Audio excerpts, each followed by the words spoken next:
السلام عليكم، مرحبا بكم معنا من جديد على قناة مسكني للعقار. مرحبا والف مرحبا. للناس اللي انضموا لينا جداد كنقول لكم مرحبا. نتمنى يعجبكم المحتوى ديال القناة، ونتمنى نكون كنقول المعلومات مضبوطة وكاملة.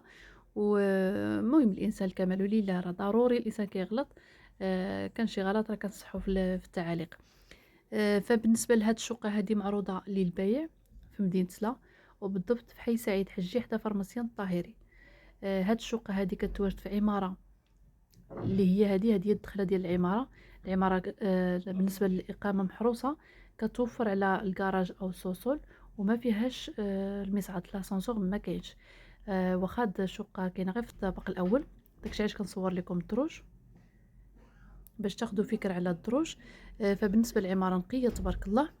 وهاد الشقة هادي مواليها في الخارج، ولكن مخليين الوكالة الأخت ديالهم هي اللي مكلفة بالبيع ديال الشقة. هنا الدخله ديال الشقه كندخلوا كنلقاو صالون اون فاس صالون او صالون اون فاس سيجور. هنا شاعله الضوء على اساس كنصوروا داك 6 ونص ديال العشيه. والسيده بغات تطلع الريديوات، قلت لها خلي بلا ما تطلعي الريديوات، غنعاودوا حيت شفتوا كما شفتوا كلشي مجموع، الناس راهم في الخارج ما ساكنينش. داكشي علاش قلت لها بلا ما تطلعي الريديوات بزاف، خلينا نشعلوا الضوء، واللي غتعجبو ويبغي يشوفها مرحبا والف مرحبا. فهاد الشقة هادي عندها واجهتين، واجهة كتطلع على الشارع وواجهة كتطلع على الجردة. هانتوما هنا كما كتشوفوا كتطلع على الجردة ديال الإقامة، إقامة محروسة كما قلت لكم. قريبة لجميع المرافق، قريبة للدرة، مدرسة الدرة وبوكماخ. فهاد الشقة هادي بالنسبة للمساحة قالت لي 75. انا قلت لها حتى تاكدي من شهادة الملكية على اي انا المساحة غنحطها لكم في هذا في العنوان باش نكون متأكدة من المساحة، ونحطها لكم في العنوان.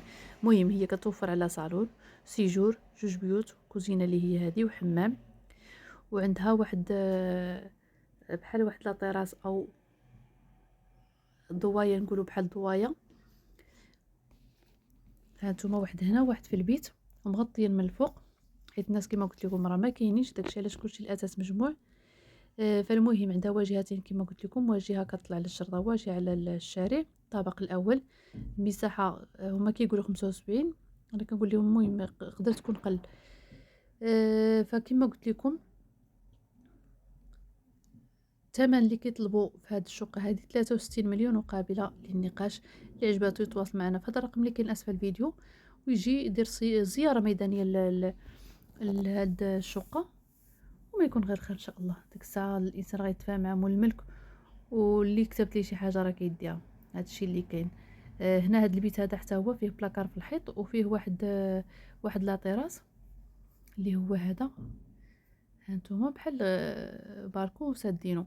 المهم هادشي اللي كاين، الله يسهل على الجميع. شكرا لكم بزاف على المشاهده، ونتمنى نكون قلت المعلومات كامله.